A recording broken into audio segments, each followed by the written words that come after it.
Hello, George Mason. How's everybody doing today?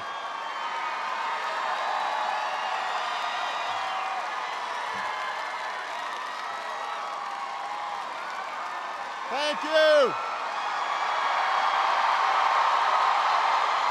Thank you. Thank you.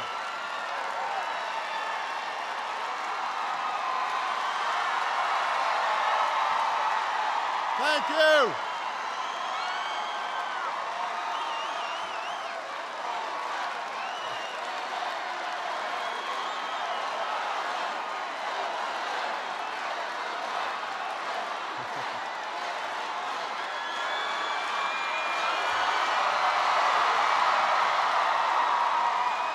Thank you, everybody.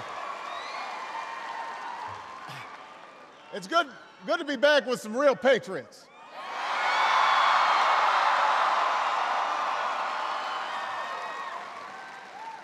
I want to thank Dr. Alan Merton, the president of George Mason University, and his family.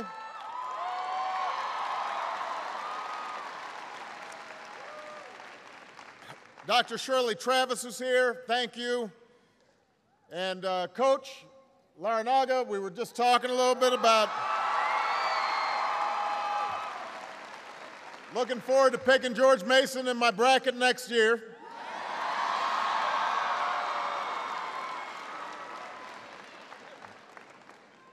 I love you.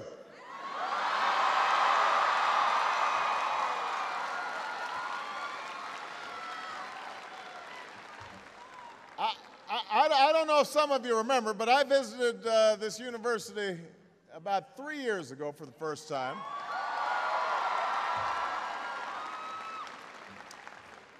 This was at just the dawn of my presidential campaign. It was about 3 weeks old, I think. We didn't have a lot of money. We didn't have a lot of staff. Nobody could pronounce my name. Our poll numbers were quite low. And a lot of people in Washington, they didn't think it was even worth us trying.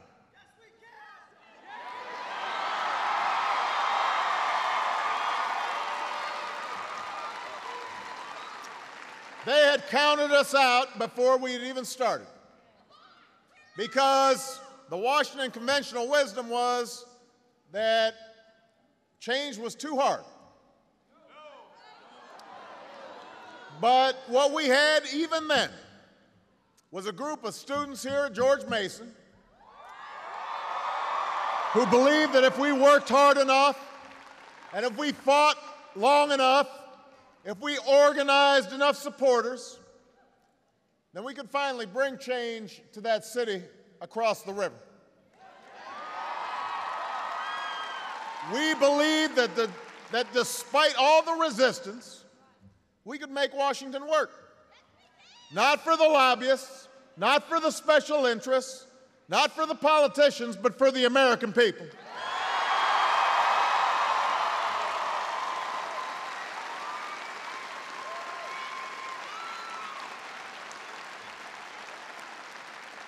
And now, 3 years later, I stand before you, 1 year after the worst recession since the Great Depression, having to make a bunch of tough decisions, haven't had a tumultuous debate, haven't had a lot of folks who were skeptical that we could get anything done. And right now, we are at the point where we are going to do something historic this weekend. That's what this health care vote is all about.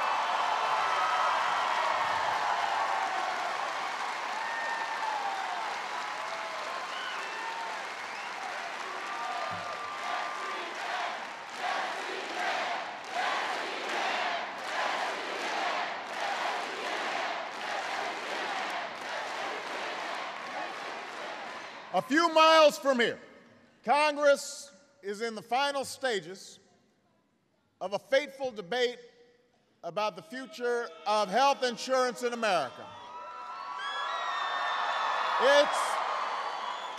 It's a debate that's raged not just for the past year, but for the past century. You know, one thing when you're in the White House, you've got a lot of history books around you. And so I've been reading up on the history here. Teddy Roosevelt, Republican, was the first to advocate that everybody get health care in this country.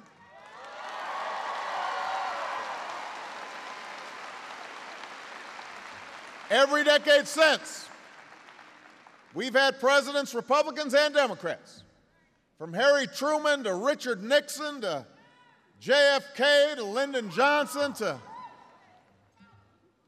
every single president has said we need to fix this system. It's a debate that's not only about the cost of health care, not just about what we're doing about folks who aren't getting a fair shake from their insurance companies. It's a debate about the character of our country, about whether we can still meet the challenges of our time, whether we still have the guts and the courage to give every citizen, not just some, the chance to reach their dreams.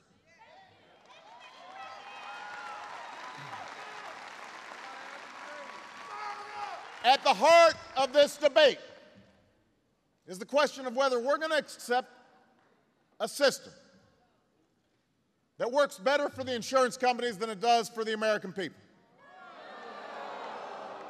Because if this vote fails, the insurance industry will continue to run amok. They will continue to deny people coverage. They will continue to deny people care. They will continue to jack up premiums 40 or 50 or 60%, as they have in the last few weeks without any accountability whatsoever. They know this, and that's why their lobbyists are stalking the halls of Congress as we speak and pouring millions of dollars into negative ads. And that's why they are doing everything they can to kill this bill. So the only question left is this: are we going to let the special interests win once again?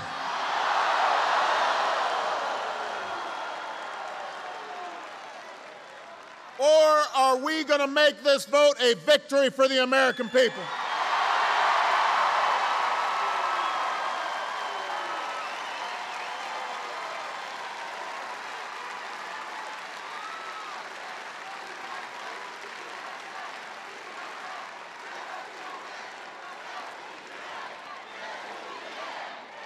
George Mason, the time for reform is right now.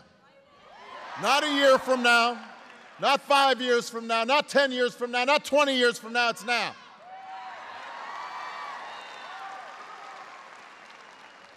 We have had a year of hard debate. Every proposal has been put on the table. Every argument has been made. We have incorporated the best ideas from Democrats and from Republicans into a final proposal that builds on the system of private insurance that we currently have. The insurance industry and its supporters in Congress have tried to portray this as radical change. Now, I just want to be clear, everybody, listen up. Because we have heard every crazy thing about this bill. You remember. First, we heard this was a government takeover of health care. Then we heard that this was going to kill Granny. Then we heard, well, illegal immigrants are going to be getting the main benefits of this bill. They have thrown every argument at this legislative effort. But when it turns out, at the end of the day, what we're talking about is common sense reform. That's all we're talking about.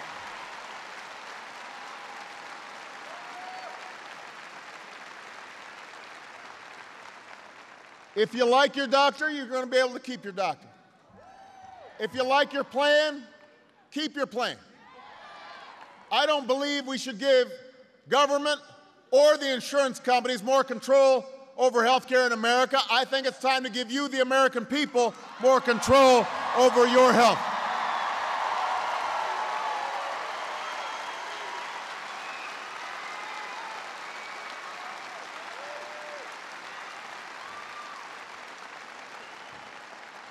And since you've been hearing a whole bunch of nonsense, let's just be clear on what exactly the proposal that they're going to vote on in a couple of days will do. It's going to change healthcare in three ways. Number one, we are going to end the worst practices of insurance companies.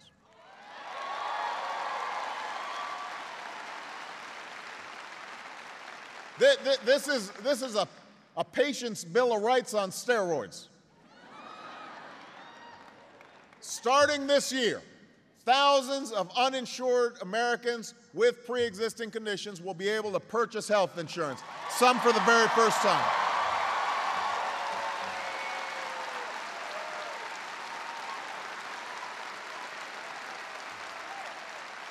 Starting this year, insurance companies will be banned forever from denying coverage to children with pre-existing conditions.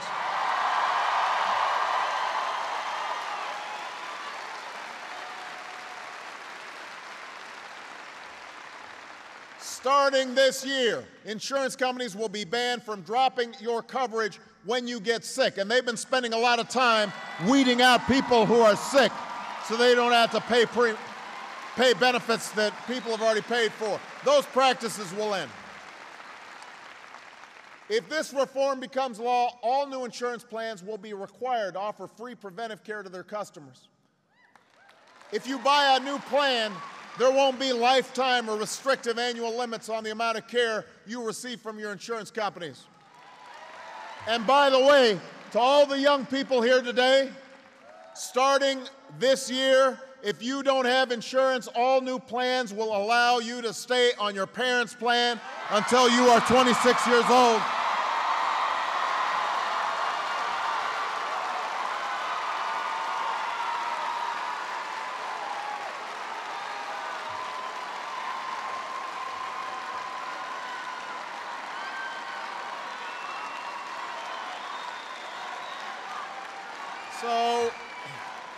So you'll have some security when you graduate. If that first job doesn't offer coverage, you're going to know that you've got coverage, because as you start your lives and your careers, the last thing you should be worried about is whether you're going to go broke or make your parents broke just because you get sick. All right? So that's the first thing this legislation does. The toughest insurance reforms in history. And by the way, when you talk to Republicans and you say, well, are you against this? A lot of them will say, no, that part's okay. All right, so let's go to the second part. The second thing that would change about the current system is that for the first time, small business owners and people who are being priced out of the insurance market will have the same kind of choice of private health insurance that members of Congress give to themselves.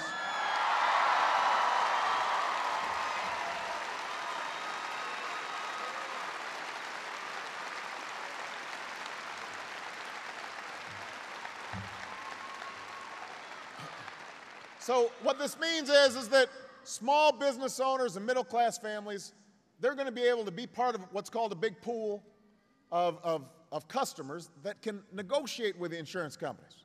And that means they can purchase more affordable coverage in a competitive marketplace.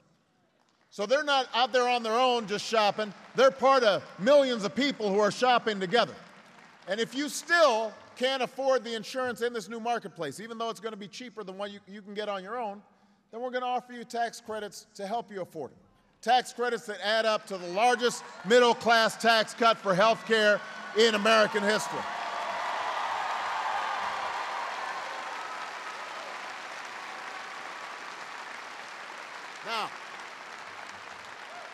Now, these tax credits cost money. Helping folks who can't afford it right now, that does cost some money. It costs about $100 billion per year. But most of the cost, well, here's the reason it's all right. Here's the reason it's all right. It wouldn't be all right if we weren't paying for it. And by the way, that's what a previous Congress did with the prescription drug plan. All they did was they gave the benefits and they didn't pay for it. That's not what we're doing. What we're doing is we're taking money that America's already spending in the healthcare system, but is being spent poorly, that's going to waste and fraud and unwarranted subsidies for the insurance companies. And we're taking that money and making sure those dollars go towards making insurance more affordable. So we're going to eliminate wasteful taxpayer subsidies to insurance companies. We're going to set a new fee on insurance companies that stand to gain millions of new customers.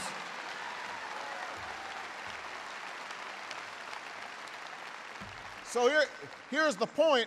This proposal's paid for. Unlike some of these previous schemes in Washington, we're not taking out the credit card in your name, young people, and charging it to you. We're making sure this thing is paid for.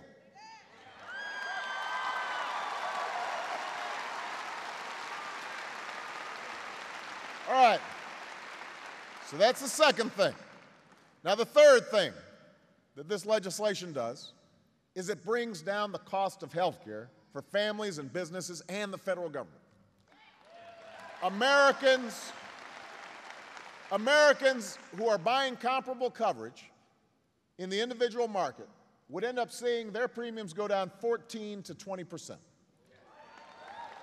Americans who get their insurance through the workplace, cost savings could be as much as $3,000 less per employer than if we do nothing. Now think about that. That's $3,000 your employer doesn't have to pay, which means maybe she can afford to give you a raise.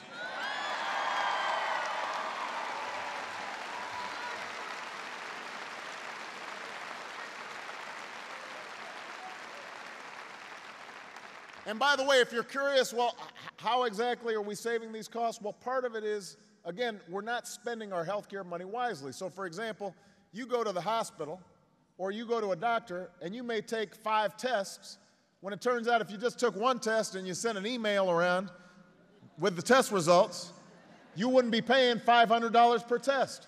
So we're trying to save money across the system.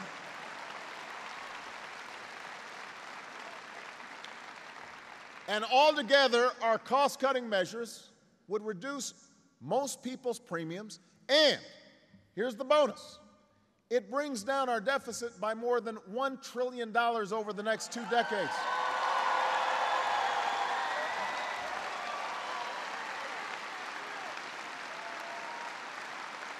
So you've got a whole bunch of opponents of this bill saying, well, we can't afford this. We're fiscal conservatives. These are the same guys who passed that prescription drug bill without paying for it, adding over $1 trillion to our deficit. Oh, we can't afford this. But this bill, according to the Congressional Budget Office, which is the referee, the scorekeeper for how much things cost, says will save us $1 trillion. Not only can we afford to do this, we can't afford not to do this.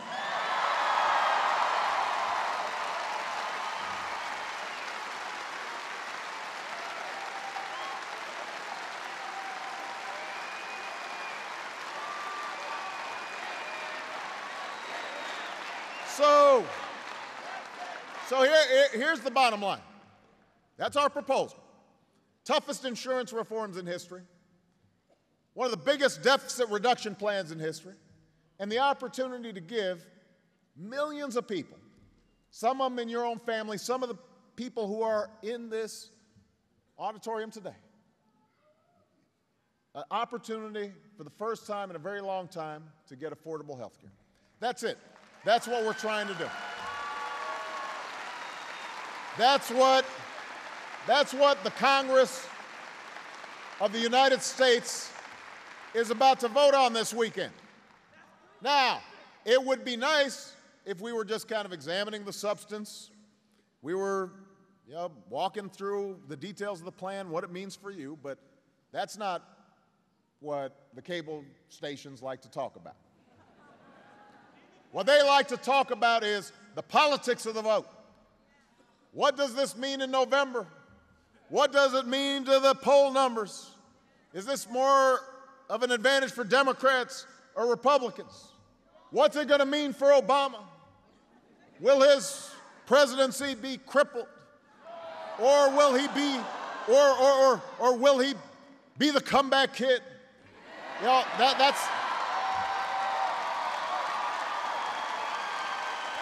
that's what they like to talk about. That's what they like to talk about. I understand.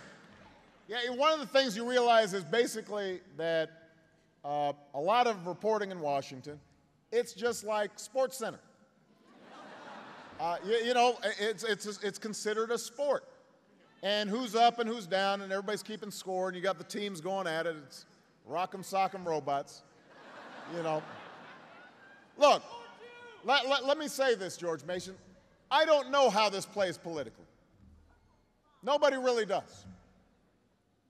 I mean, there's been so much misinformation and so much confusion, and you know, the climate at times during the course of this year has been so toxic, and people are so anxious because the economy has been going through such a tough time. I don't know what's going to happen with the politics on this thing. I don't know whether my poll numbers go down, they go up. I don't know what happens in terms of Democrats versus Republicans. But here's what I do know.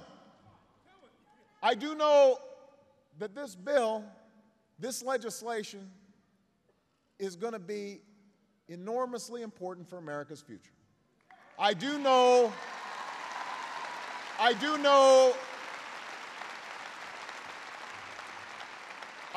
the impact it will have on the millions of Americans who need our help, and the millions more who may not need help right now, but a year from now, or 5 years from now, or 10 years from now, if they have some bad luck, if heaven forbid they get sick, if they've got a pre-existing condition, if their child has a pre-existing condition, if they lose their job, if they want to start a company, I know the impact it'll have on them.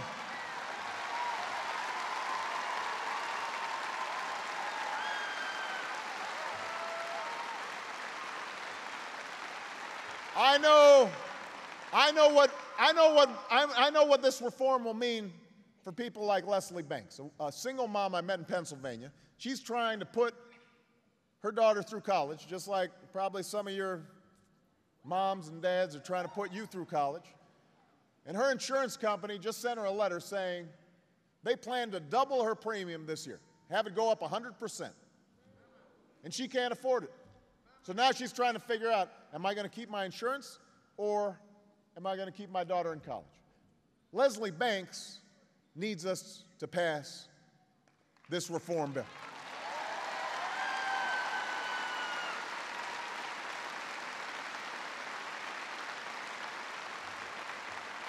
I know what reform will mean for people like Laura Klitschko. I met Laura up in Green Bay, Wisconsin while I was campaigning.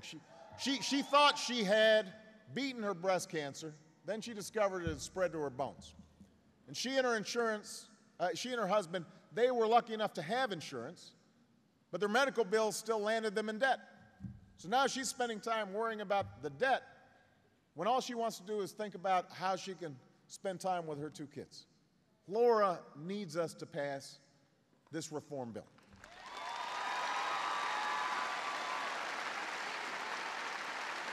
I know what reform will mean for people like Natoma Canfield. When her insurance company raised her rates, she had to give up her coverage, even though she'd been paying thousands of dollars in premiums for years because she had beaten cancer 11 years earlier. They kept on jacking up her rates. Finally, she thought she was going to lose her home. She was scared that a sudden illness would lead to financial ruin, but she had no choice. Right now, she's lying in a hospital bed, faced with paying for such an illness after she had to give up her health insurance. She's praying that somehow she can afford to get well. She knows that it is time for reform. So George Mason, when you hear people saying, well, why don't we do this more incrementally? Why don't we do this a little more piecemeal? Why don't we just help the folks that are easiest to help? My answer is the time for reform is now. We have waited long enough. We have waited long enough. And in just a few days, a century-long struggle will culminate in a historic vote.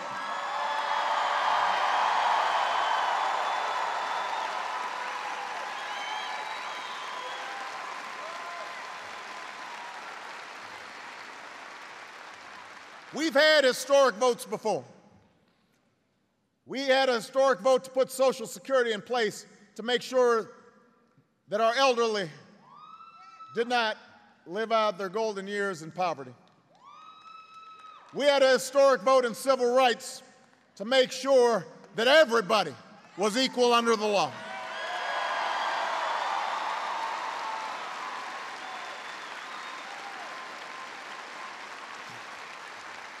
As messy as this process is, as frustrating as this process is, as ugly as this process can be, when we have faced such decisions in our past, this nation, time and time again, has chosen to extend its promise to more of its people. You know, the naysayers said that Social Security would lead to socialism.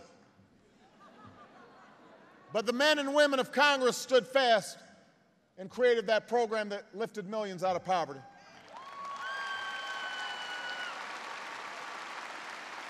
There were cynics that warned that Medicare would lead to a government takeover of our entire health care system,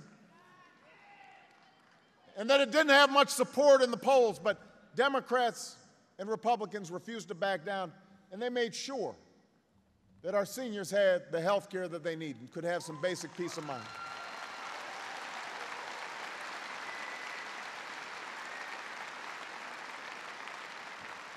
So previous generations, those who came before us, made the decision that our seniors and our poor, through Medicaid, should not be forced to go without health care just because they couldn't afford it. Today it falls to this generation to decide whether we will make that same promise to hard-working middle-class families and small businesses all across America and to young Americans like yourselves who are just starting out. So here's my bottom line. I know this has been a difficult journey. I know this will be a tough vote. I know that everybody's counting votes right now in Washington. But I also remember a quote I saw on a plaque in the White House the other day. It's hanging in the same room when I demanded answers from insurance executives and just received a bunch of excuses. And it was a quote from Teddy Roosevelt, the person who first called for health care reform, that Republican, all those years ago, and it said, "Aggressively fighting for the right is the noblest sport the world affords." I don't know how passing health care will play politically, but I know it's right. Teddy Roosevelt knew it was right. Harry Truman knew what it was right. Ted Kennedy knew it was right. And if you believe that it's right, then you've got to help us finish this fight. You've got to stand with me just like you did 3 years ago and make some phone calls and knock on some doors, talk to your parents, talk to your friends. Do not quit. Do not give up. We keep on going. We are going to get this done. We are going to make history. We are going to fix health care in America with your help. God bless you, and God bless the United States of America.